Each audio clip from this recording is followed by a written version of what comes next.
నిన్న గవర్నమెంట్ ఇచ్చిన జీవో తెలిసే ఉంటుంది అందరికీ కూడా. ఎవరైతే ఆస్తి పన్ను బకాయిలు ఉన్నారో ఆస్తి పన్ను బకాయిల మీద మనకు పెనాల్టీ పడుతుంది. ఆ పెనాల్టీలలో 90% వరకు మాఫీ అని చెప్పేసి ప్రభుత్వం నుండి జీవో విడుదల చేయడం జరిగింది. ప్రజలందరూ కూడా దయచేసి ఈ విషయాన్ని గమనించి అందరూ కూడా ఆస్తి పన్నులు చెల్లించండి.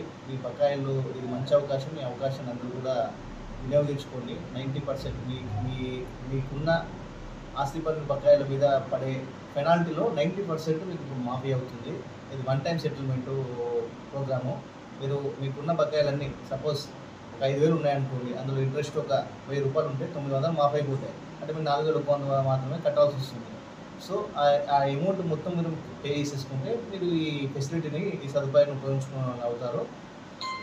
దీని అందరూ కూడా ఉపయోగించుకొని పెద్ద మొత్తంలో ఆస్తి పన్నులు ఉన్న వాళ్ళు కూడా ఈ విషయం వాళ్ళకి ఇంకా ఎక్కువ బెనిఫిట్ అవుతుంది. దీనివల్ల పెద్ద మొత్తంలో ఉన్న వాళ్ళకు మీరందరూ ఇమ్మీడియట్గా బకాయిలు కట్టేసుకొని మాకు సహకరించగలరని చెప్పేసి నేను అనుకుంటున్నాను. ఈ అవకాశం చాలా చాలా చాలా మంచి అవకాశం. ఇప్పుడు మనకు 90 రూపాయలు ఒక 1,000 రూపాయలు ఉన్నాయంటే 900 మాఫీ అవుతున్నాయంటే మనం ఎంత సంతోషిస్తాం. కాబట్టి అందరూ కూడా ఆ విధంగా ఆలోచించి మీకున్న అన్నీ కూడా జీరో పెనాల్టీకి తీసుకొచ్చుకోండి. డెఫినెట్గా వినియోగించుకుంటారని ఆశిస్తున్నాను. మీరు కట్టే పనులే మా మున్సిపాలిటీకి అభివృద్ధికి తోడ్పడతాయి. ఈ అవకాశం నేను మళ్ళీ కూడా చెప్తున్నాను. సో అందరూ దయచేసి సహకరించగలరని కోరుతున్నాను.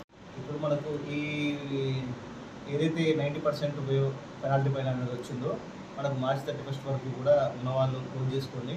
గతంలో నుంచి 2022-23 వరకు ఉన్న వాళ్ళందరూ కూడా చాలా పెద్ద మొత్తంలో ఉంటుంది వాళ్ళకి పెనాల్టీ.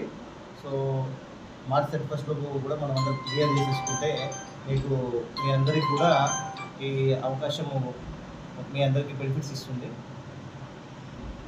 ఇప్పుడు ప్రజెంట్ ఉన్న డిమాండ్ 7 కోట్లు ఉంది బకాయిలు రావాల్సినవి. మేము ఇప్పటి వరకు సుమారు 4 కోట్ల బకాయిలు మేము వసూలు చేస్తాం. ఇంకా 3 కోట్ల వరకు రావాల్సి ఉంది.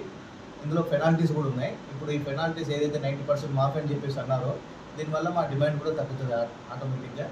సో 2.5 కోట్ల నుంచి 2.5 కోట్ల వరకు పెండింగ్ ఉంటుంది. ఇంకా ఈ దీంట్లో ప్రభుత్వ కార్యాలయం నుంచి వచ్చే పన్ను కూడా కలిసే ఉంది.